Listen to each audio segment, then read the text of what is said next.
بسم اللہ الرحمن الرحیم۔ السلام علیکم ورحمۃ اللہ وبرکاتہ۔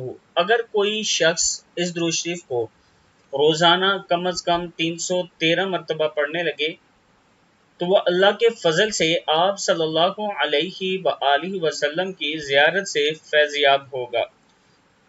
یعنی اگر آپ چاہتے ہیں کہ آپ کو رسول اللہ صلی اللہ علیہ وآلہ وسلم کی زیارت نصیب ہو تو روزانہ یہ درود شریف 313 مرتبہ پڑھا کریں۔ اللہم صلی علی محمد وآلہ وسلم کما تحب وترضی لہ۔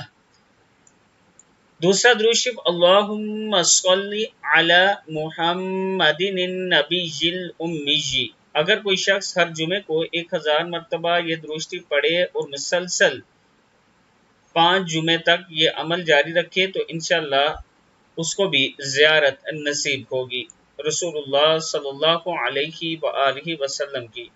اللہم صلی علی محمد النبی الامی وآلہ واصحابہ وسلم۔ اگر کوئی آدمی جمعے کی رات 2 رکعت نماز نفل پڑھے اور ہر رکعت میں سورہ فاتحہ کے بعد 11 مرتبہ آیت الکرسی، 11 مرتبہ سورہ اخلاص پڑھے اور سلام پھیرنے کے بعد 100 مرتبہ یہ درود شریف پڑھے، یہ عمل مسلسل 3 جمعے کرے تو انشاءاللہ رسول اکرم صلی اللہ علیہ وآلہ وسلم کی زیارت نصیب ہوگی۔